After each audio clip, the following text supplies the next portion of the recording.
আল্লাহ সুবহানাহু ওয়া তাআলার মহান দরবারে লাখো শুকরিয়া আদায় করছি, যিনি আমাদেরকে আজকের এই মাহফিলে আসার এবং বসার তৌফিক এনায়েত করেছেন। এজন্য জোরে সোরে বলি আলহামদুলিল্লাহ। আয়েশা রাদিয়াল্লাহু তাআলা আনহার নিসবতে এই মাদ্রাসা রাসূল আকরাম সাল্লাল্লাহু আলাইহি ওয়াসাল্লাম সম্পর্কে বর্তমান যুগে যেরকম একদল নাস্তিক মুরতাদ ব্লগার আল্লাহর রাসূলকে নিয়ে কটূক্তি করছিল, বিশেষ করে বিগত স্বৈরাচারী ফ্যাসিস্ট ইসলামের চির দুশমন পলাতক খুনি হাসিনার সময় বাংলার জমিন থেকে ইসলামের নাম ও নিশানা মুছে ফেলার জন্য যে চক্রান্তগুলো হয়েছিল, তার মধ্যে একটা বড় চক্রান্ত ছিল আল্লাহর নবী মুহাম্মদুর রাসূলুল্লাহ সাল্লাল্লাহু আলাইহি ওয়াসাল্লামকে নিয়ে কটূক্তি করা, তার স্ত্রীদেরকে নিয়ে ব্লগে মিথ্যা কল্প কাহিনী তৈরি করে বদনাম করা, যার কারণে আপনারা সে সময় জেনেছেন এই নাস্তিক ব্লগারদের বিরুদ্ধে আমার বক্তব্য ছিল, লেখা বই ছিল, প্রতিবাদ করেছিলাম। আল্লাহর নবী মুহাম্মদুর রাসূলুল্লাহ সাল্লাল্লাহু আলাইহি ওয়াসাল্লামের চরিত্র সম্পর্কে আল্লাহ নিজে সনদ দিয়েছেন, সার্টিফিকেট দিয়েছেন, ইন্নাকা লাআলা খুলুকিন আযীম। হে নবী, নিশ্চয়ই আপনি মহান চরিত্রের উপরে প্রতিষ্ঠিত। সার্টিফিকেট দিয়েছেন কে? আয়েশা রাদিয়াল্লাহু তাআলা আনহা আল্লাহর নবীর একমাত্র কুমারী স্ত্রী। কিছু লোক চিন্তা করলো, মানুষ সমাজে মজলিসে একরকম বলে, ব্যক্তি জীবনে অন্যরকম থাকে, আর তার আসল চরিত্র জানা যায় তার স্ত্রীর থেকে। তো চলো আমরা আল্লাহর নবীর স্ত্রী আয়েশার থেকে তার চরিত্র সম্পর্কে গোপন কি আছে এগুলো বের করার চেষ্টা করি। আল্লাহর নবীর স্ত্রী আয়েশা রাদিয়াল্লাহু তাআলা আনহার কাছে এই পরিকল্পনা নিয়ে গেল। আয়েশা রাদিয়াল্লাহু তাআলা আনহা জিজ্ঞেস করলেন, আওয়ালাম তাকরাউল কোরআন, তোমরা কি কোরআন পড়ো না? ওনারা বললেন, হ্যাঁ আমরা কোরআন তো পড়ি। বলে, তাই যদি হয় তাহলে আমাকে কেন জিজ্ঞেস করছো রাসূলের চরিত্র সম্পর্কে? খুলুকুহু আল কোরআন, আল্লাহর নবীর চরিত্র হচ্ছে হুবহু কোরআন। কোরআন নবীর সনদ দিয়েছে, ইন্নাকা লাআলা খুলুকিন আযীম। হে নবী, আপনি মহান চরিত্রের উপরে প্রতিষ্ঠিত। এরপরে আল্লাহর কথা যাদের বিশ্বাস না হয়, আল্লাহর কথার উপরে যারা ঈমান না আনে, তারা কি আয়েশার কথা ঈমান আনবে? আয়েশা রাদিয়াল্লাহু তাআলা আনহা কি সুন্দর করে নবী সম্পর্কে কবিতা গেয়েছেন। লানা শামসুন ওয়ালিল আফাকি শামসুন ওয়া শামসি আফদালু শামসিস সামাই। আমারও একটা সূর্য আছে, আসমানেরও একটা সূর্য আছে, কিন্তু আসমানের সূর্যের চেয়ে আমার সূর্য অনেক ভালো, অনেক সুন্দর। কারণ কি? ফাইন্নাশ শামসা তাতলুউ বা'দাল ফাজরি ওয়া শামসি তাতলুউ বা'দাল ইশাই। আসমানের সূর্যটা ওঠে ফজরের পরে পৃথিবীকে আলোকিত করে, আর আমার সূর্য পৃথিবীর ইতিহাসে যেই সময়টাকে আইয়ামে জাহিলিয়াত বলে বিশ্ববাসী জানে, যেই সময়ের মানুষের চরিত্র হচ্ছে লুটতরাজ, খুন, ধর্ষণ করা, ক্ষমতার জন্য একে অপরকে খুন করা। একটা সুন্দর মিল আছে। আমাদের বর্তমান যিনি প্রধান উপদেষ্টা, তিনি সেদিন বলেছেন সেই আয়না ঘর দেখার পরে দেশটাকে আইয়াবে জাহিলিয়াতে পরিণত করে দিয়েছে। ঠিক এরকমই একটা সময় আল্লাহর নবী মুহাম্মদুর রাসূলুল্লাহ সাল্লাল্লাহু আলাইহি ওয়াসাল্লাম আসলেন। যেই সমাজের লোকদের কোনো পথের দিশা ছিল না, সেই লোকদেরকে শুধু পথের দিশাই দিয়েছেন তা নয়, তাদেরকে পথের দিশারি বানিয়ে দিয়েছেন। दुर्फेशानी ने तेरी कतरों को दरिया कर दिया, दिल को रोशन कर दिया, आँखों को बीना कर दिया। खुद न थे जो राह पर, खुद न थे जो राह पर, औरों के हादी बन गए। क्या नजर थी जिसने मुर्दों को मसीहा कर दिया। ঈসা আলাইহিস সালাম যদি মৃত্যু ব্যক্তিদের কাছে গিয়ে বলতেন কুম বিইজনিল্লাহ, দাঁড়িয়ে যাও, জীবিত হয়ে দাঁড়িয়ে যেত। কবি বলছেন ঈসা আলাইহিস সালাম তো মৃত্যুদেরকে জীবিত করতেন, আমার নবী মৃত্যুদেরকে শুধু জীবিত করেছেন, তারা জীবিত কর্মওয়ালা বানিয়ে দিয়েছে। হযরত হাসান ইবনে সাবিত রাদিয়াল্লাহু তাআলা আনহু, আল্লাহর নবীর আরেক কবি, কি সুন্দর বলেছেন, ওয়া আহসানা মিন কালাম তারা কত্তু আইনি ওয়া আজমালা মিন কালাম তালিদিন নিসাউ, খুলিকতা মুবাররাআম মিন কুল্লি আইবি কাআন্নাকা কদ খুলিকতা কামা তাশাউ। হে নবী, আপনার চেয়ে সুন্দর কোনো মানুষ দুনিয়ার কোনো চর্মচক্ষু দিয়ে কেউ কোনোদিন দেখেনি, আপনার চেয়ে সুন্দর কোনো মানুষ পৃথিবীর কোনো নারী জন্ম দেয়নি। খুলিকতা মুবাররাআম মিন কুল্লি আইবিন, আপনি সব দোষ ত্রুটি মুক্ত হয়ে সৃষ্টি হয়েছেন। কাআন্নাকা কদ খুলিকতা কামা তাশাউ, যেন আপনাকে আপনার রব আপনার যেরকম চাহিদা, আপনার যেমন ইচ্ছা ছিল সেরকম সৃষ্টি করেছে। শেখ সাদি রহমতুল্লাহ আলাইহি, ইরানের প্রসিদ্ধ কবি, তিনি সুন্দর বলেছেন, না হুসনশ গায়তে দারদ না সাদি রা সুকুন পায়া, না হুসনশ গায়তে দারদ না সাদি রা সুকুন পায়া, বমিরদ তুষ্ণ মুস্তাসকি ওয়া দরিয়া হাম চুনা বাকি। আমি শেখ সাদির কথার ঝুড়িতে কথার কোনো শেষ নেই। হে নবী, আপনার সৌন্দর্যের কোনো শেষ নেই, কিন্তু আমার কবিতা বলতে বলতে একসময় শেষ হয়ে যাবে। আপনার কামালত, আপনার সৌন্দর্যের মহাসমুদ্রে এক ফোঁটা পরিমাণ শেষ করাও সম্ভব নয়। তবে একটা কথা তিনি বলেছেন, লা ইউমকিনুস সানাউ কামা কানা হাক্কুহু বাদা খুদা বুজুর্গ তুই কিসসা মুখতাসার। হে নবী, আপনার প্রশংসা করে কারো পক্ষে শেষ করা ঠিক না, সম্ভব নয়। তবে একটা কথা বলছি, আল্লাহর পরে সর্বশ্রেষ্ঠ, আল্লাহর পরে সমস্ত মাখলুকের মধ্যে ঊর্ধ্বে সর্বশ্রেষ্ঠ যে আসনটি, সেটি আপনার জন্য সংরক্ষিত। এই নবীকে আল্লাহ তাআলা এত মর্যাদা কেন দিলেন? নবীকে আল্লাহ শুধুমাত্র এরকম সৃষ্টি করেছেন তা না, তাকে পাঠানো হচ্ছে একটা বিশেষ কাজের জন্য। সেজন্য আল্লাহ রাব্বুল আলামিন সমস্ত কালিমা মুক্ত করে, সমস্ত দোষ ত্রুটি থেকে মুক্ত করে তাকে সৃষ্টি করেছেন। এমনকি তার নামটাও নির্বাচন করেছেন এমন অক্ষর দিয়ে। আরবি আপনারা কম বেশি সকলেই জানেন, আরবিতে অক্ষর দুই রকম। ছোটবেলায় মক্তবে সুর করে পড়েছেন, আলিফ খালি, বার নিচে এক নোক্তা, তার উপর দুই নোক্তা, এরকম পড়েছেন না? দুই রকম অক্ষর, নোক্তাওয়ালা, নোক্তা ছাড়া। আমাদের নবীজির নাম আসমানে আহমদ। আসমানে কি?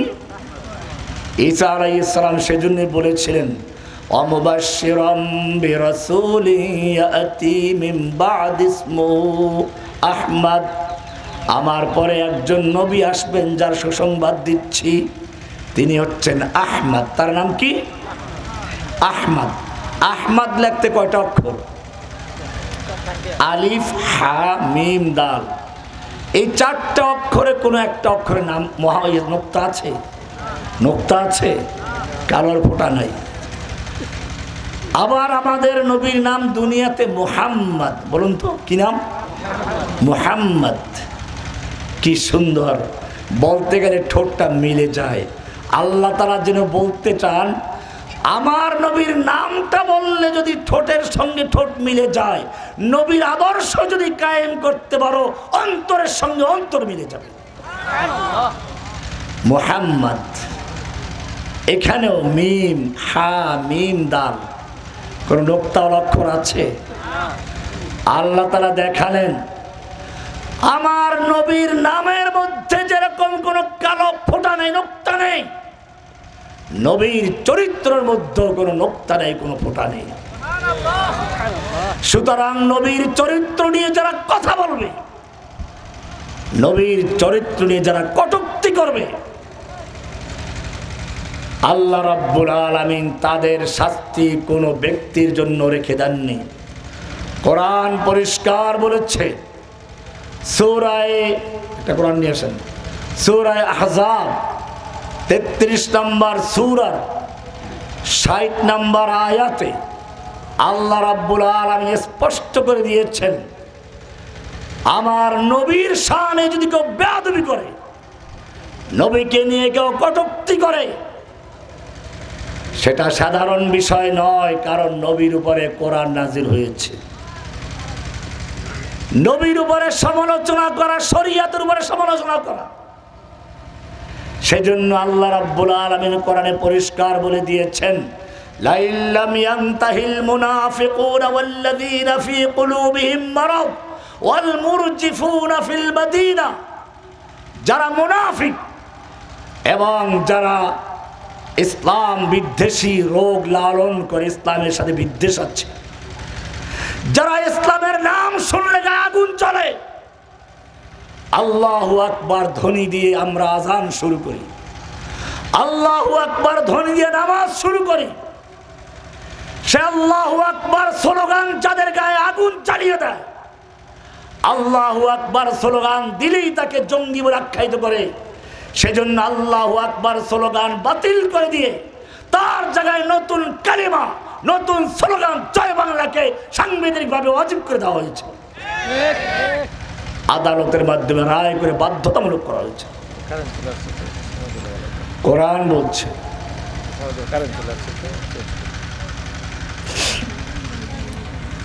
আল্লাহ সুবহানাহু ওয়া তাআলা কোরআনে পরিষ্কার বলে দিচ্ছেন, লা ইল্লাম ইয়ানতাহিল মুনাফিকুনা ওয়াল্লাযীনা ফী কুলুবিহিম মারাদ।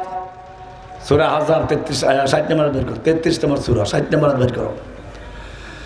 লা ইল্লাম ইয়ানতাহিল মুনাফিকুনা ওয়াল্লাযীনা ফী কুলুবিহিম মারাদ ওয়াল মুরজিফুনা ফিল মাদিনা।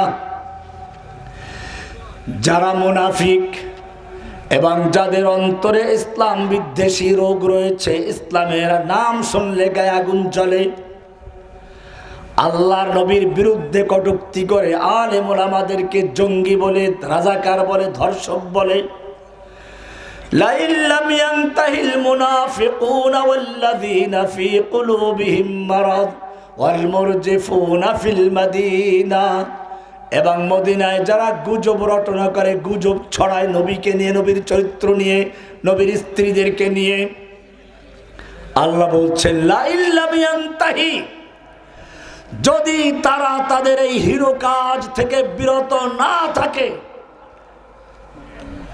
তাহলে কি হবে? আল্লাহ বলছেন লানুগরিয়ান্নাকা বিহিম, হে নবী আপনাকে আমি তাদের বিরুদ্ধে এগ্রা করে দেব, উত্তেজিত করে দেব, খেপিয়ে দেব। সুম্মা লা ইউজাবিরুনাকা ফিহা ইল্লা কালিলা, অতঃপর তারা এই মদিনা শহরে বেশি দিন থাকতে পারবে না, আপনার প্রতিবেশী হয়ে থাকতে পারবে না। ইল্লা কলিলা, অল্প দিন থাকবে, কিছুদিন থাকবে, এরপরে তাদেরকে এখান থেকে বহিষ্কার করে বাংলার জমিন থেকে, মদিনার থেকে বের করে তাদেরকে বের করে দেওয়া হবে। বাংলার জমিন থেকেও তাদেরকে বের করে দেওয়া হয়েছে কিনা একটু পর দেখাচ্ছে। আল্লাহ বলছেন মালউনিন, যেই কয়দিন থাকবে সে কয়দিন মালাউন হয়ে থাকবে। কি থাকবে? মালউনিন। আর কি মালাউন বলেন আপনারা? মালাউন, মালউন, মালউনিন, অভিশপ্ত হয়ে থাকবে, মালাউন হয়ে থাকবে। যখন তারা পালিয়ে যাবে মালাউনদের কাছে পালিয়ে যাবে। আইনামা সুকিফু, ওদেরকে যেখানে পাওয়া যাবে, ওখিজু, ওদেরকে পাকড়াও করা হবে। অপারেশন ডেভিল হান্ট নাম দিয়ে পাকড়াও করা হচ্ছে। আইনামা সুকিফু, ওদেরকে যেখানে পাওয়া যাবে, ওখিজু, পাকড়াও করা হবে। ওয়াকুতিলু তাকতিলা, ওদেরকে কেটে টুকরো টুকরো করে ওদেরকে দুনিয়ার থেকে বিদায় করে দেওয়া হবে। ওয়াকুতিলু তাকতিলা। বলবেন যে এটা তো ওই যুগে ছিল, এখন কি কার্যকর? আল্লাহ বলছেন, সে উত্তর দিচ্ছেন সূরা আহজাব 33 নম্বর সূরার 60 নম্বর আয়াত পড়লাম, এবার 61 নম্বর আয়াত শুনেন আল্লাহ কি বলছেন।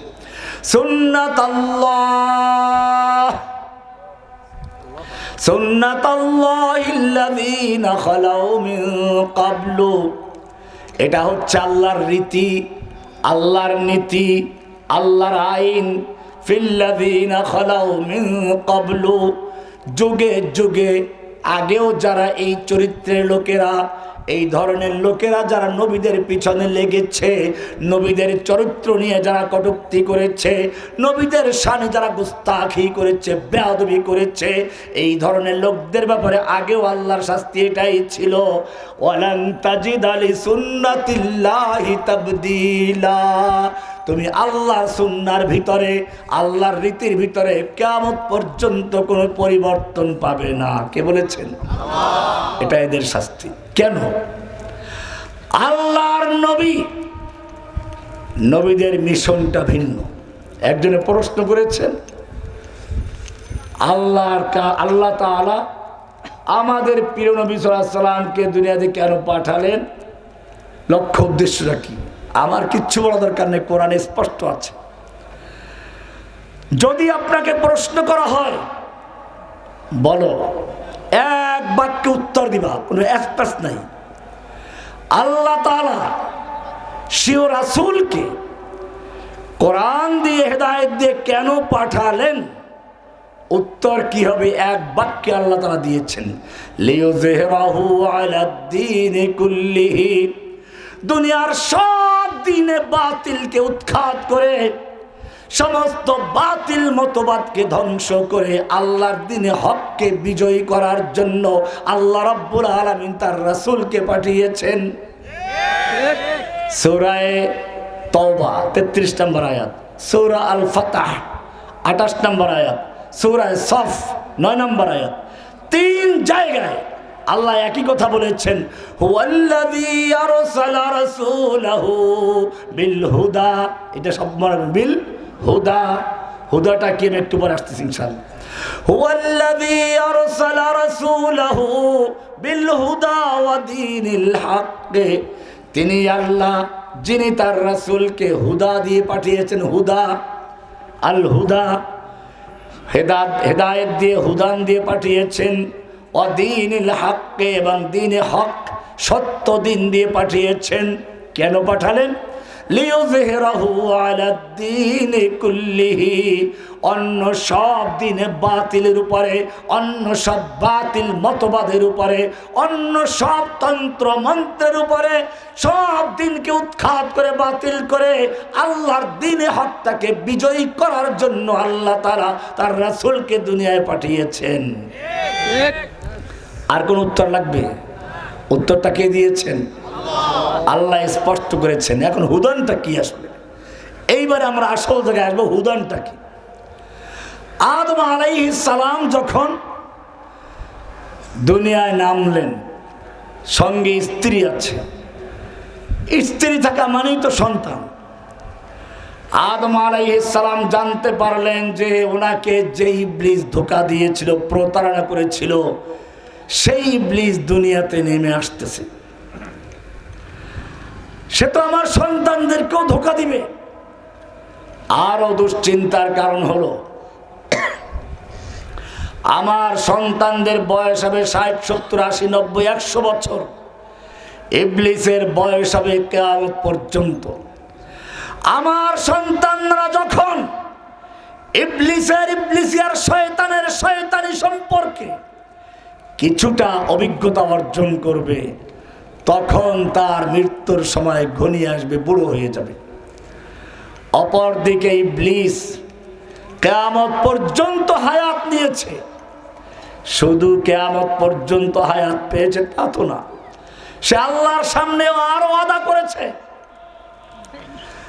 ফাবিমা আগওয়াইতানি, ও রাব্বুল আলামিন, তুমি আমাকে যে আদমের কারণে পদচ্যুত করেছো, জান্নাত থেকে নামিয়ে দিয়েছো, যে আদমের কারণে তুমি আমাকে জান্নাত থেকে বের করে দিচ্ছ, লাআকুদান্না লাহুম সিরাতাকাল মুস্তাকিম, আমি সেই বনি আদমের তোমাকে পাওয়ার জন্য যে সিরাতে মুস্তাকিমে বনি আদম চলবে, কোরআন সুন্নাহর পথে চলবে, আমি সেই পথের মাঝখানে বসে থাকবো। সুম্মা লাআতিয়ান্নাহুম, অতবার আমি তাদেরকে পথভ্রষ্ট করব, তাদের উপর আক্রমণ করব, তাদেরকে কুমন্ত্রণা দিব। মিন বাইনি আইদিহিম ওয়া মিন খালফিহিম, সামনের দিক থেকে, পিছন দিক থেকে, ওয়া আন আইমানিহিম ওয়া আন শামাইলিহিম, ডান দিক থেকে, বাম দিক থেকে, ওয়ালা তাজিদু আকসারাহুম শাকিরিন, তুমি বেশিরভাগ লোককে দেখবো তারা আমার দলে চলে এসেছে, তোমার দলে কেউ নাই। কে বলেছে? শয়তান। শয়তানের কাজ এগুলোই। এইটা যে বর্তমান সরকার যা বুঝতে পেরেছে, এজন্য ধন্যবাদ। এরা কি? এরা সাধারণ লোক ছিল না। শয়তান যেমনটা বলেছে চতুর্দিক থেকে আক্রমণ করব, ইসলামকে এই দেশ থেকে ধ্বংস করার জন্য সেরকম শয়তান হয়ে আবির্ভূত হয়েছিল, চতুর্মুখী আক্রমণ করেছিল। ইসলামের তাহাজিব তামাদ্দুনকে ধ্বংস করে দিয়ে ছায়ানট, উদীচির মতো এবং ভারতীয় যত হিন্দি সিনেমাগুলো আছে সবগুলো বাংলাদেশে ছেড়ে দিয়ে এদেশের ইসলামী তাহাজিব কালচারকে ধ্বংস করে হিন্দুত্ববাদী তাহাজিব তামাদ্দুনকে কালচারকে প্রতিষ্ঠিত করার চক্রান্ত করা হয়েছে। শিক্ষা সিলেবাসের মাধ্যমে হামলা করা হয়েছে। কোরআনের ভাষায় মানুষ আদমের সন্তান, সে আদম সন্তানকে আল্লাহর কোরআন থেকে সরিয়ে নিয়ে, আকীদার বিশ্বাস সরিয়ে নিয়ে মানুষকে বানরের সন্তান বানাবার চক্রান্ত করা হয়েছিল। শয়তানের হামলা। এমনি ভাবে আল্লাহর নবীকে নিয়ে বিতর্কিত করার জন্য নবীর শানে বেয়াদবি করা হয়েছে, গোস্তাখি করা হয়েছে। ইসলামকে যারা প্রচার করে, নবীর যারা ওয়ারিস, ওলামায়ে কেরামদেরকে রাজাকার, ধর্ষক, আরো জঙ্গি বানিয়ে তারপরে বিশ্ব দরবারে অপমান করার চক্রান্ত হয়েছে। এটাই শয়তান বলেছিল, সুম্মা লাআতিয়ান্নাহুম, আমি তাদের সামনের দিক থেকে, পিছন দিক থেকে, ডান দিক থেকে, বাম দিক থেকে হামলা করব। কিন্তু একদিক খোলা আছে। কোন দিক? এটা শয়তান বলে নাই। কারণ কি জানেন? শয়তানের যত বড় হামলা হোক না কেন, যত বড় আক্রমণ হোক না কেন, যত বড় চক্রান্ত হোক না কেন, ষড়যন্ত্র হোক না কেন, আল্লাহ সুবহানাহু ওয়া তাআলা বলেছেন, ইন্না ইবাদি লাইসা লাকা আলাইহিম সুলতান, আমার যারা বান্দা, আমার যারা অনুসরণ করবে, আমাকে যারা মানবে, তাদের উপরে তোর কোনো কর্তৃত্ব চলবে না। আল্লাহ সুবহানাহু ওয়া তাআলা বলছেন, যালিকা বিআন্নাল্লাহা মাওলাল্লাযীনা আমানু ওয়া আন্নাল কাফিরিনা লা মাওলা লাহুম। মুমিনদের মাওলা হচ্ছেন আল্লাহ, কাফিরদের মাওলা নেই। ছাত্রলীগের মাওলা নেই, যুবলীগের মাওলা নেই, শ্রমিক লীগের মাওলা নেই, আওয়ামী লীগের মাওলা নেই, ইসলাম লীগের মাওলা নেই, নরেন্দ্র মোদীর মাওলা নেই। মুমিনদের মাওলা কে? উপর দিক থেকে আল্লাহ সাহায্য করেন। কোরআন, আদম আলাইহিস সালাম চিন্তা করতে লাগলেন। আল্লাহ রাব্বুল আলামিন বলছেন, আদম চিন্তা করিস না। কোরআনের সূরা বাকারা 38 নম্বর আয়াত আল্লাহ তাআলা জানাচ্ছেন আমাদেরকে কি বলেছিলেন আদমকে। কুলনা হাবিতু মিনহা জামিআ। ও আদম, তুমি, তোমার স্ত্রী এবং কিয়ামত পর্যন্ত তোমাদের যত সন্তান আসবে সব সহ নেমে যাও, কোনো চিন্তা নেই, ভয় নেই। আমি তোমাদেরকে এমনিতে ছেড়ে দিচ্ছি না। শয়তান চাইলে তোমাদেরকে গোমরাহ করবে, পথভ্রষ্ট করবে, এই সুযোগ শয়তানের থাকছে না।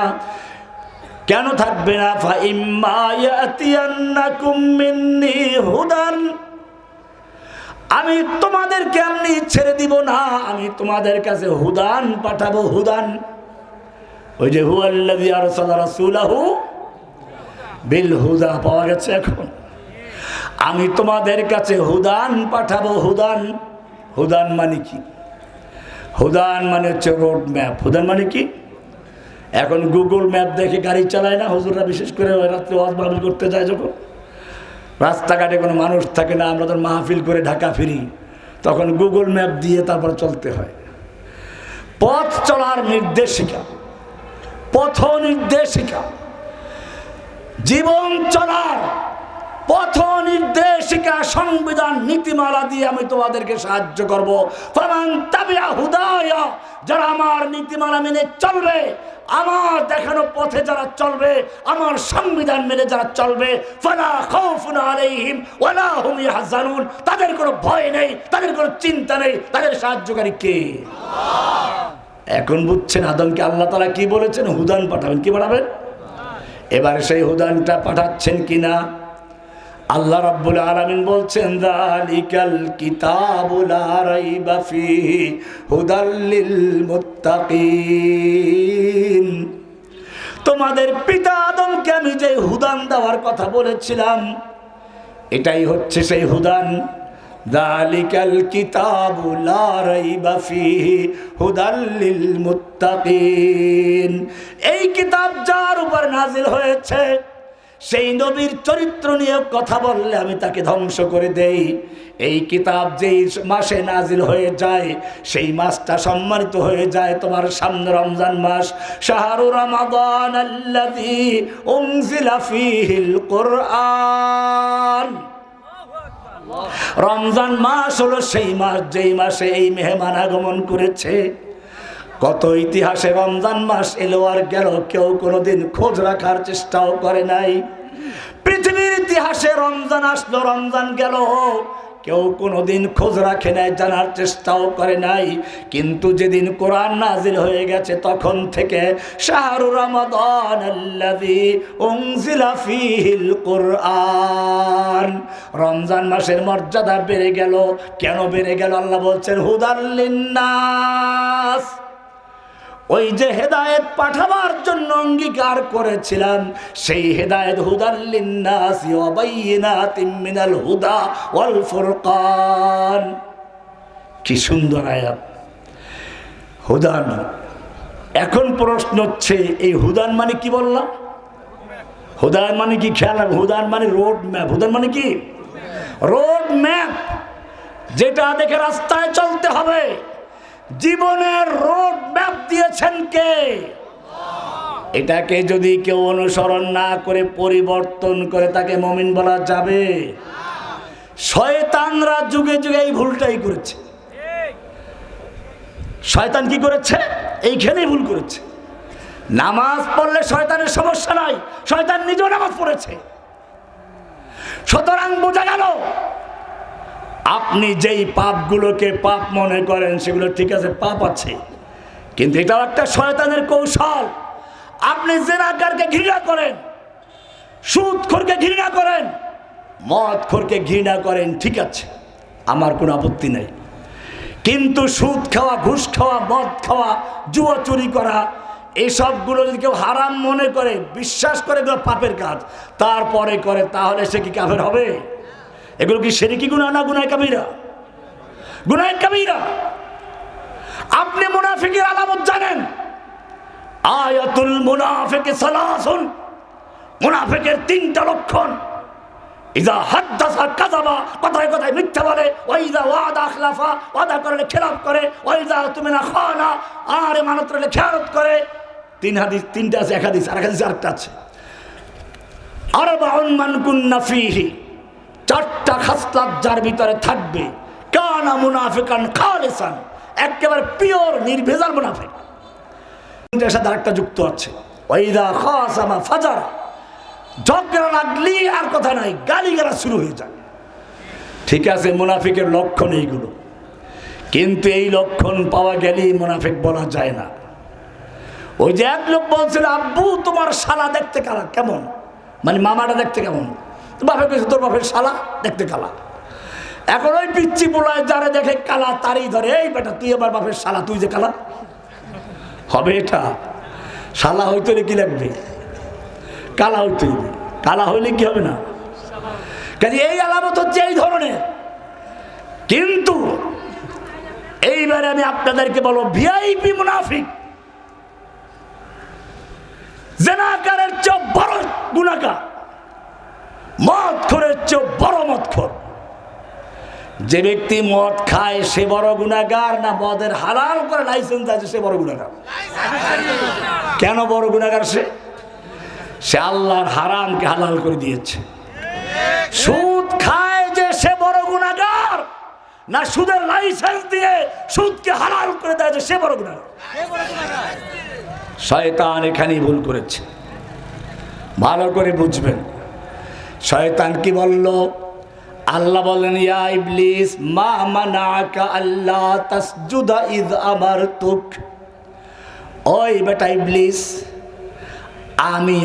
আমি তোকে হুকুম করলাম, তারপরেও তুই কেন আদমকে সেজদা করলি না? তোকে কিসে বাধা দিবে? এইখানে রহস্য। সেজদা না করা বড় অপরাধ না,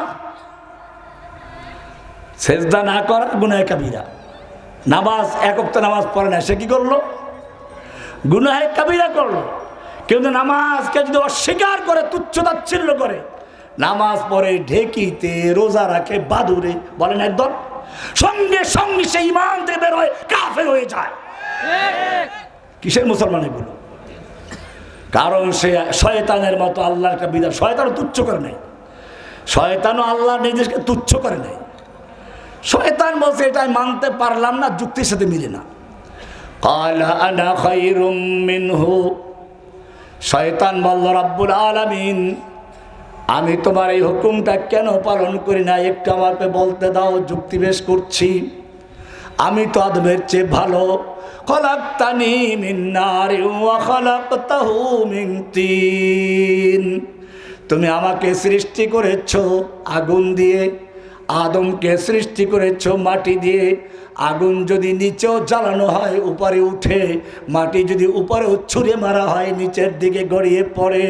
সুতরাং যুক্তির কথা হলো, আগুনের সামনে মাটি নত হবে, মাটির সামনে আগুন নত হওয়া কোনো যুক্তির কথা নয়। আমি সেজন্য মানতে পারি নাই। কি যুক্তি দিয়েছে না? বোঝা গেল আল্লাহর হুকুমের বিরুদ্ধে যুক্তি পেশ করে যে তাদের প্রথম লিডারের নাম কি? এখনো যারা আল্লাহর বিধানের বিরুদ্ধে যুক্তি দেয় তাদের নাম কি? এই কারণেই অপারেশন ডেভিল হান্ট। আজকে মহিলা মাদ্রাসায় যেহেতু মাহফিল, একটা কথা না বললেই নয়, এই শয়তানেরা ওই যে ডান দিক থেকে, বাম দিক থেকে, সামনে থেকে, পিছন দিকে হামলা করবে, তার মধ্যে একটা বড় হামলা চালায়। আল্লাহ নারীদেরকে পুরুষের চেয়ে অর্ধেক সম্পদ দিয়েছে। মেয়ে লোকেরা ভালো করে শোনো, যারা আলিম হচ্ছ তোমাদের এটা ভালো করে জানা প্রয়োজন। এটা সূরা নিসার 11 নম্বর আয়াত। ওখানে আছে ইউসিকুমুল্লাহু ফি আওলাদিকুম লিযযাকারি মিসলু হাজ্জিল উনসায়াইন। আল্লাহ তোমাদেরকে হুকুম করছেন, ওসিয়াত করছেন। কে হুকুম করছেন? ইউসিকুমুল্লাহু, এই শব্দের মধ্যে রহস্য লুকায়িত আছে। হুকুমটা দিচ্ছেন কে? তোর বুঝে আসুক বা না আসুক, ইবলিস তোর বুঝে আসুক বা না আসুক, হুকুমটা কার? আল্লাহ যদি আদমকে না পিঁপড়াকেও সিজদা করতে বলতেন তবুও করা ফরজ ছিল। কিসের জন্য? হুকুমটা কার? গল্প বলার তো সময় নেই। সুলতান মাহমুদ গজনবী রহমতুল্লাহ আলাইহির একটা কৃতদাস ছিল আয়াজ। কি নাম? ভালো করে বুঝুন। আয়াজ কৃতদাস হলো সুলতান মাহমুদ গজনবীর ইতিহাস যেখানে আছে, কৃতদাস আয়াজের গল্প সেখানে আছে। ইকবালের কবিতার মধ্যে আছে, আগে আইনে লড়াই মে अगर वक्त नमाज किबला रूह के जमी बोस होए कौम हिजाज एक ही सफ में खड़े हो गए महमूद अयाज। अयाज एक ही सफ में खड़े हो गए महमूद अयाज, न कोई बंदा रहा और न कोई बंदा नवाज। মাহমুদ যেখানে, আয়াজ আছে সেখানে। পরামর্শের ভিতরে, মন্ত্রী পরিষদে, সব জায়গায় আয়াজের গুরুত্ব আছে। মন্ত্রীদের কানাঘুষা শুরু হয়ে গেল। একটা কৃতদাস, তাকে যেন আমাদের মতো সম্ভ্রান্ত ব্যক্তিদের সঙ্গে বসানো হয়। আবার শুধু বসানোই হয় না, তার পরামর্শ নেওয়া হয়, তার গুরুত্ব দেওয়া হয়। সুলতান মাহমুদ গজনবী রহমতুল্লাহ আলাইহি চিন্তা করলেন তাদের এই সংশয়টা দূর করা দরকার। এই সম্ভ্রান্ত ব্যক্তিবর্গকে দাওয়াত দিলেন রাজকীয় মেহমানখানায়। হীরকের পেয়ালা, স্বর্ণের পেয়ালায় নাস্তা দেওয়া হলো। নির্দেশ দেওয়া হলো নাস্তা খাওয়ার সঙ্গে সঙ্গে পেয়ালাটা ভেঙ্গে চুরমার করে দিবে। মন্ত্রীবর্গ নাস্তা খেয়ে পেয়ালাটা নিয়ে নাড়াচাড়া করছেন। এক একটা পেয়ালা লক্ষ টাকা দামের পেয়ালা, হীরকের পেয়ালা, কেউ ভাঙলো না। আয়াজ নাস্তা খাওয়া দেরি শেষ হয়ে গেছে, ভাঙতে দেরি করেন, এক আছাড় মেরে গুড়ি গুড়ি করে ফেলছে। সুলতান মাহমুদ গজনবী রহমতুল্লাহ আলাইহি মন্ত্রীদেরকে জিজ্ঞেস করলেন, প্রিয় শ্রদ্ধাভাজন মন্ত্রীবর্গ, আপনাদেরকে আমি নির্দেশ দিয়েছিলাম নাস্তা খাওয়ার পরে পেয়ালাটা ভেঙে ফেলবেন, কেন ভাঙেননি?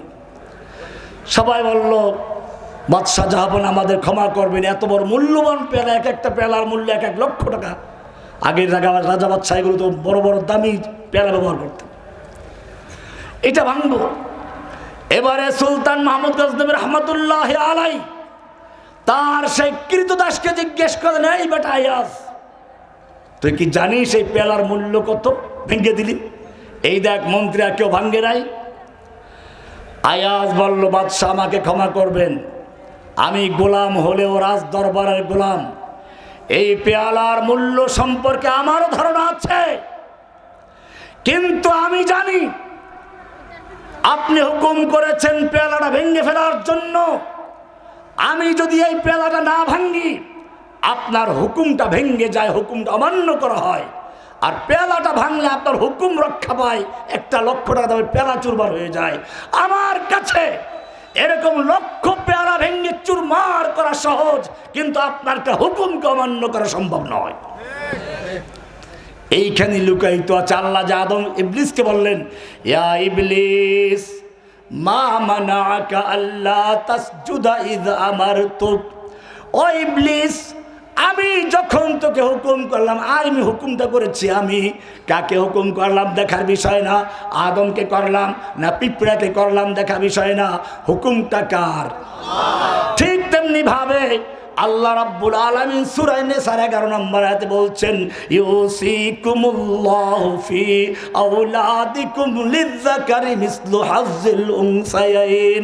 আল্লাহ তোমাদের ওসিয়ত করছেন, আল্লাহ তোমাদের হুকুম করছেন, ফি আওলাদিকুম তোমাদের সন্তানদের ব্যাপারে, লিযযাকারি মিসলু হাজ্জিল উনসায়াইন একজন পুরুষ সন্তান দুইজন নারীর সমান সম্পত্তি পাবে। আইনটা দিয়েছেন কে? আল্লাহ। আইনটা দিয়েছেন কে? এবারে বুঝুন, দুশ্মনদের আপত্তি কোন জায়গায়? শয়তানদের আপত্তি, ওদের ডেভিল হান্ট, ডেভিলদের আপত্তি। অপারেশন ডেভিল হান্ট, ঠিক আছে, নামটা ঠিক আছে। ডেভিলদের আপত্তিটা কোন জায়গায় শুনুন। ডেভিলদের আপত্তি করলো আল্লাহ তাআলা নারীদেরকে ঠকিয়েছেন, সমান কেন দিলেন না? আমি আপনাদের ভালো করে বলি, সমান করার মাধ্যমে ইনসাফ প্রতিষ্ঠা হয় না। ন্যায় প্রতিষ্ঠা সবসময় সমানের মাধ্যমে হয় না, বরং যার যেটা প্রয়োজন ওটা দেওয়ার মধ্যে হয়। উদাহরণস্বরূপ, দাঁড়ান না বুঝতে এখানে ঠিক করতেছেন, এই তো সমস্যা। বুঝলেন কি? কিছুই তো বুঝলেন না, আমি তো উদাহরণ দিই না এখন। আমি ডায়াবেটিস রুগী, আমার সকালবেলা নাস্তা দরকার 2টা রুটি। কয়টা রুটি? এই বেটা যুবক মানুষ, ওর দরকার 3টা রুটি। ওই যে সামনে পিচ্ছে একটা বসা আছে, ওর দরকার 1টা রুটি। দাঁড়াও দাঁড়াও, এই হাগলা পাতলা রুটি, ও 3টা কেমনে খাইবে? ওর দরকার কয়টা? 1টা। সকালবেলা এখন যদি সমান করতে চান, ওই পিচ্ছি 1টা খায়, আমাকেও দেবেন 1টা, ওনাকেও দেবেন 1টা, তো আমাদের চলবে? আমার 1টা কম হলো, এর 2টা কম হয়ে গেল, ক্ষুধা রয়ে গেল, ইনসাফ হয় নাই। এবারে আমাকে ঠিক রেখে ডায়াবেটিস রোগী 2টা খাই, আমাকে দিলেন 2টা, ওনাকে দিলেন 2টা, ওই পিচ্ছিকে দিলেন 2টা। পিচ্ছির 1টা বেশি হয়ে গেছে, ওনার 1টা কম হয়ে গেছে। এবারে ওনাকে ঠিক রেখে আমাদের দুজনকে সমান করতে গেলেন, ওনাকে দিলেন 3টা, উনি ঠিক আছে, আমার 2টার জায়গায় 3টা 1টা বেশি হয়ে গেছে, ওই পিচ্ছির 1টা দরকার হচ্ছে 2টা বেশি। তাহলে বোঝা গেল সমান করার মাধ্যমে কি ইনসাফ প্রতিষ্ঠা হয়? ইনসাফ প্রতিষ্ঠা করার জন্য সব জায়গায় সমানের প্রয়োজন না, সব জায়গায় সমান করা দরকার হয় না, দরকার হয় ন্যায় প্রতিষ্ঠা করা। যার যেটা প্রয়োজন সেটা তাকে দিয়ে দেওয়া, এটাই আছে। ইন্নাল্লাহা ইয়ামুরুকুম, জুমার দিন খুতবায় প্রত্যেক মসজিদের ইমাম সাহেব আয়াত দিয়ে খুতবা শেষ করে, বাঙালি সবের মুখস্থ আছে। ইন্নাল্লাহা ইয়ামুরুকুম বিল আদলি ওয়াল ইহসানি ওয়া ইতাই যিল কুরবা ওয়া ইয়ানহা আনিল ফাহশাই ওয়াল মুনকার। এটা শেষ করে কি বলছে এখানে? এটা ভালো করে পড়বেন। ইন্নাল্লাহা ইয়ামুরুকুম বিল আদল, নিশ্চয় আল্লাহ তোমাদেরকে ইনসাফ প্রতিষ্ঠার জন্য আদেশ করেছেন, ইনসাফ কায়েমের জন্য, সমান করার জন্য না। এবারে আসুন এই আয়াত যেটা নিয়ে মহিলাদেরকে বলছি, তো মহিলা মাদ্রাসা তোমরা ভালো করে শুনে রাখো, আল্লাহ কেন এই আয়াতে অর্ধেক দিলেন? আপনি মনে করুন ওই যে মেহমান আসছে বোধহয় একজন, ওনার ধরেন 1টা ছেলে 1টা মেয়ে আছে, 2টা ছেলে মেয়ে রেখে মারা গেলেন, 3 লক্ষ টাকা রেখে গেছেন। কত টাকা? ওনার মৃত্যুর পরে এখন ওনার ছেলে কোরআনের আয়াত অনুযায়ী কয় লাখ পাবেন? 2 লাখ। মেয়ে পাবে কত? এবারে দুজনের বিয়ের বয়স হয়ে গেছে, ছেলে বিয়ে করলো, স্ত্রীকে মোহর দিল 1 লাখ টাকা, ওর আছে কত? বিয়ে করে বউ ঘরে নিয়ে আসছে, বউর কোনো খরচা আছে? সব খরচা কার? স্বামীর। অপরদিকে ওনার মেয়ে যে ভাগে পাইছিল কত? অর্ধেক 1 লাখ। বিয়ে করলো, ছেলে তাকে মোহর দিল 1 লাখ, কয় লাখ হয়ে গেছে? বিয়ের পরে চলে গেছে স্বামীর বাড়িতে, আর কোনো খরচা আছে? তাহলে এখন কি করেন? আল্লাহ কি করেছেন? এজন্য বলছি আল্লাহর কোরআনকে বুঝতে হবে, আল্লাহর আইনকে বুঝতে হবে। আল্লাহর আইন না বুঝে যারা আল্লাহর ভুল ধরতে চায় তারাই হচ্ছে যুগে যুগে ডেভিল, যুগে যুগে তারাই ইসলামকে ধ্বংস করার চক্রান্ত করে, তারাই আল্লাহর নবীকে নিয়ে গণজাগরণ মঞ্চ তৈরি করে সারা বাংলাদেশ থেকে আল্লাহর নবীকে বাদ দিয়ে যায় বঙ্গবন্ধু বসাবার চক্রান্ত করেছিল। তারা তাই আল্লাহু আকবার স্লোগানকে বন্ধ করে দিয়ে তার জায়গায় জয় বঙ্গবন্ধু জয় বাংলাকে প্রতিষ্ঠা করার চক্রান্ত করেছিল। তারাই আলেম ওলামাদেরকে জেলখানায় ঢুকিয়েছিল। তারাই ভারতের উদীচী ছায়ানট, এরপরে হিন্দি টিভি সিরিয়াল সিনেমা বাংলাদেশে সয়লাভ করে দিয়ে এদেশে ইসলামী তাহাজিব তামাদ্দুনকে ধ্বংস করে হিন্দুয়ানি তাহাজিব তামাদ্দুন হিন্দু কালচারকে প্রতিষ্ঠার চক্রান্ত করেছিল। শুধু এটাই না, গুজরাটের কসাই ইসলামের চরম দুশ্মন, এমনকি আমেরিকাও যার উপরে স্যাংশন দিয়ে রেখেছিল, সেই লোকটাকে ইচ্ছাকৃতভাবে বাংলাদেশে এনে কত হাজার হাজার মাদ্রাসার ছাত্র হত্যা করেছে। মনে রাখতে হবে, কোরআন এটা কোনো সাধারণ কিতাব না। আমি এই জন্য শুরুতে বলেছিলাম, কোরআন মানার দাবি করলেই মানা যাবে না। কোরআনের নাম হচ্ছে হুদান। কি নাম? হুদান মানে কি বলেছি? এত ওয়াজ শোনা দরকার নেই, আজকে ভালো করে ক্লাস করো। কোরআন পরিষ্কার বলছে, যালিকাল কিতাবু লা রাইবা ফীহি হুদাল লিল মুত্তাকিন। এই হলো সেই হুদান। তোমাদের পিতা আদমকে আমি বলেছিলাম, আদম চিন্তা করিস না, শয়তান যত বড় শক্তিশালী হোক না কেন, যত বড় হামলা করুক না কেন, শয়তানের ছাত্রলীগ, যুবলীগ, শ্রমিক লীগ, ইসকন লীগ, মোদি লীগ, আরো পুলিশ লীগ সহ যত লীগ আছে সব সহ যদি আক্রমণ করে তোর কোনো ক্ষতি করতে পারবে না। ফাইম্মা ইয়াতিয়ান্নাকুম মিন্নি হুদান, আমি তোমাদের হেদায়েত দিব, রোড ম্যাপ দিব, এটা অনুযায়ী চলবে।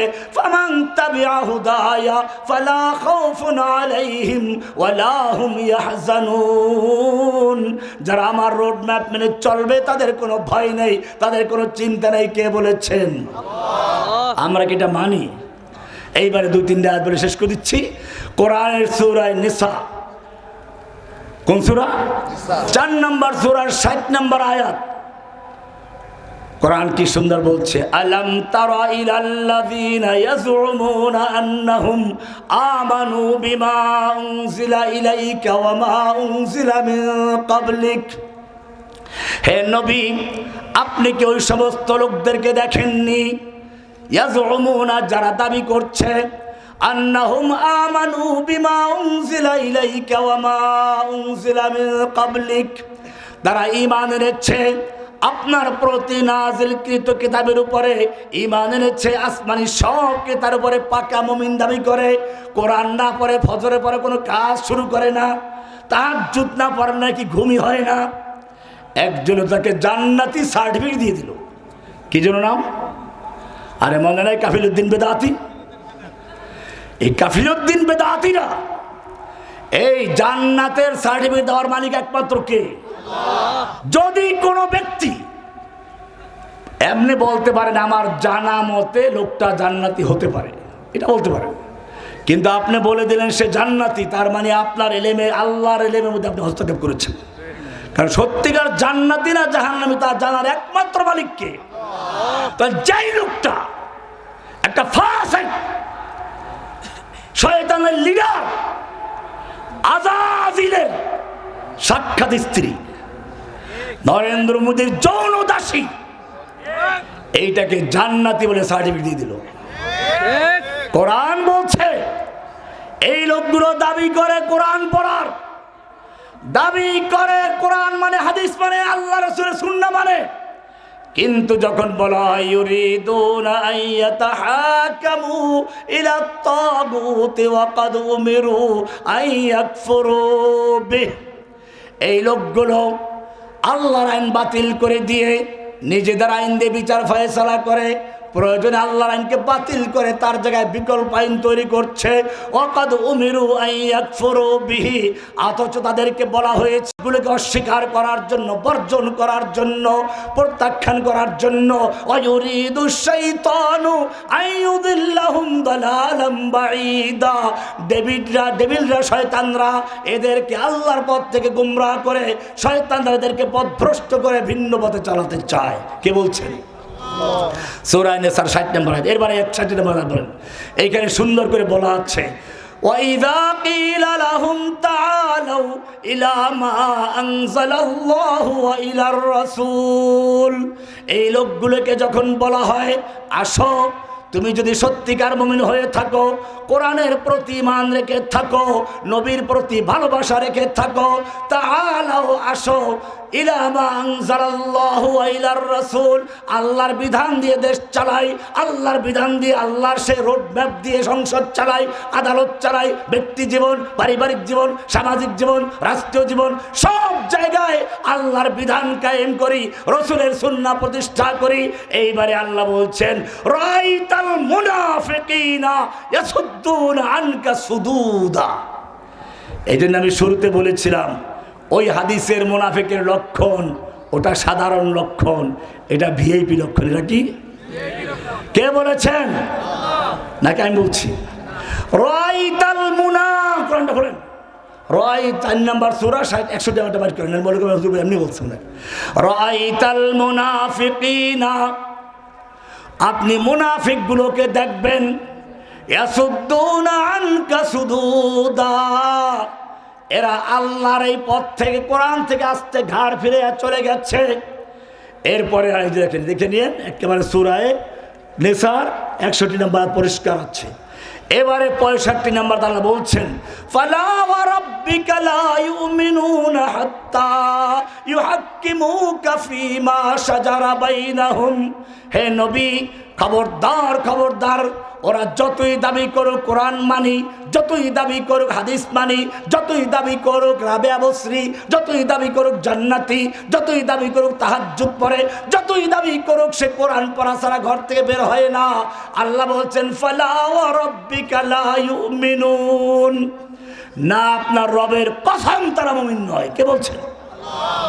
হাত্তা ইউহাক্কিমুকা ফীমা শাজারা বাইনাহুম, যতক্ষণ পর্যন্ত তাদের পারস্পরিক মামলা মোকদ্দমার ক্ষেত্রে, বিচার ফয়সালার ক্ষেত্রে আপনার আদালতে বিচার ফয়সালা না নিয়ে আসবে, কোরআন সুন্নাহর আইন প্রতিষ্ঠা না করবে, সুম্মা লা ইয়াজিদু ফি আনফুসিহিম হারাজাম মিম্মা কাযাইতা, অথবা আপনি যেই রায় দিবেন, আপনি যেই বিচার করবেন, আপনি যে আইন দিবেন, সেই ব্যাপারে তাদের মধ্যে কোনো সংশয় থাকবে না, খুঁতখুঁতি থাকবে না। ওয়ায়ুসাল্লিমু তাসলিমা, সম্পূর্ণরূপে আনুগত্যের সঙ্গে মেনে না নেওয়া পর্যন্ত মুমিন হতে পারে না। কে বলেছেন? তাহলে কোরআন কি বুঝতে পেরেছেন? এবারে সেই কোরআন হচ্ছে সেই হুদান, রোড ম্যাপ। আদমকে আল্লাহ যেটা বলেছিলেন দিব, মুহাম্মদ সাল্লাল্লাহু আলাইহি ওয়াসাল্লাম দিয়েছেন। এই রোড ম্যাপ যেহেতু তার উপরে নাজিল হয়েছে সেজন্য তিনি শ্রেষ্ঠ নবী। এই রমজানে যেহেতু কোরআন নাজিল হয়েছে সেজন্য রমজান শ্রেষ্ঠ মাস। এই কোরআন নাজিল হয়েছে লাইলাতুল কদরে, লাইলাতুল কদর 1000 মাসের উত্তম। এই কোরআন যদি কোনো ব্যক্তি, কোনো সমাজ প্রতিষ্ঠা করে তাহলে সেই সমাজটা আলোকিত হয়ে যায়। মানুষের জ্ঞান অর্জনের মাধ্যম 3টা। কয়টা? জ্ঞান অর্জনের মাধ্যম কয়টা? আলাতুল ইলমি সালাসা, 3টা। 1 নম্বর হচ্ছে আল হাওয়াসুল খামসা, পঞ্চ ইন্দ্রিয়, যার মাধ্যমে মানুষ প্রাথমিক জ্ঞান অর্জন করে। চোখ দিয়ে দেখে, কান দিয়ে শুনে, নাক দিয়ে ঘ্রাণ নেয়, আর জিহ্বা দিয়ে মজা নেয়, ত্বকের স্পর্শ অনুভব করে। এই 5টা হচ্ছে একটা। 5টা কি? এটা একটা প্রাথমিক জ্ঞান অর্জন করে। চোখের কাজ হচ্ছে দেখলো এবং শেষ। এই দেখার পরে এটা নিয়ে গবেষণা করা, চিন্তা করা, এই সব কাজগুলো করে আল আকল। কে কাজ করে? বিবেক, জ্ঞান। এবারে জ্ঞান আর বিজ্ঞান দিয়ে আপনি সব কিছু বুঝতে পারবেন না। যেমনটা আমি আগে উদাহরণ দিয়েছি, শয়তান বুঝতে পারে নাই। যুগে যুগে শয়তানরা সেজন্য আল্লাহর আইনের বিরুদ্ধে আপত্তি করেছে, প্রশ্ন তুলেছে, আল্লাহর আইনকে বাতিল করার চক্রান্ত করেছে। সেজন্য আল্লাহ রাব্বুল আলামিন এই চোখ দিয়ে দেখতে হলে যেমন আলোর প্রয়োজন, ঠিক তেমনিভাবে জ্ঞান চোখ দিয়ে দেখতে হলে, জ্ঞান চোখ দিয়ে সব বুঝতে হলে তার জন্য একটা আলোর প্রয়োজন। সেই আলোর নাম হচ্ছে কোরআন। সে আলোর নাম কি? কোরআন বলছে কদ জাআকুম মিনাল্লাহি নূরুন ওয়া কিতাবুম মুবিন, তোমাদের কাছে আল্লাহর পক্ষ থেকে আলো আগমন করেছে। আলো, সে আলোর নাম কি? এই আলো সংসদে জ্বালাও, আদালতে জ্বালাও, সমাজে জ্বালাও, রাষ্ট্রে জ্বালাও, ব্যক্তি জীবনে জ্বালাও, তুমি যেইখানে আলো জ্বালাবে সেইখানে কোনো অন্ধকার থাকতে পারে না। কারণ আলোটা পাঠিয়েছেন কে? এই আলো যদি জ্বালাও তুমি মানুষ, আলো না জ্বালালে তুমি বানর হয়ে যাও। তোমাকে বানর বানাবার জন্য চক্রান্ত করা হয়েছে কিনা? এটা কোরআনই আছে। আর রহমান আল্লামাল কোরআন খালাকাল ইনসান। আর রহমান সূরার প্রথম তিনটা সবার মুখস্থ আছে না? আর রহমান নামটা কার? এবারে 2 নাম্বার বলছেন আল্লামাল কোরআন, শিক্ষা দিয়েছেন কোরআন। আল্লামা মানে কি? শিক্ষা দিয়েছেন কোরআন। খালাকাল ইনসান, সৃষ্টি করেছেন মানুষ। উল্টো হয়ে গেছে না? আগে মানুষ সৃষ্টি হয়, তারপরে কোরআন শিখে। আল্লাহ তো উল্টা বলে দিচ্ছেন। আল্লাহ বলেন আল্লামাল কোরআন আগে, খালাকাল ইনসান পরে। ও রব্বুল আলামিন তুমি উল্টা কেন বললা? আল্লাহ বলছেন আমি উল্টা বলি নাই, তুই বুঝতে পারো নাই। তুই যত বড় জ্ঞানী হও না কেন, দেখো না ঢাকা বিশ্ববিদ্যালয় থেকে পড়াশোনা করে এরপরে পহেলা বৈশাখ আসলে বাঘের মুখোশ পরে, ভল্লুকের মুখোশ পরে, বইয়ের থেকে পাশ করে ওরা আবরার ফাহাদকে পিটিয়ে রাতভর পিটিয়ে হত্যা করলো। এইগুলো কি মানুষ? এগুলো মানুষ না, ওগুলো ভুতুম পেঁচা। ওগুলো বাঘের মুখোশ পরে, ভল্লুকের মুখোশ পরে, ভুতুমের মুখোশ পরে। এই জন্য বলছি আল্লামাল কোরআন খালাকাল ইনসান, সৃষ্টি করেছেন মানুষ। মানুষ সৃষ্টি হয় কোরআন শিক্ষার পরে।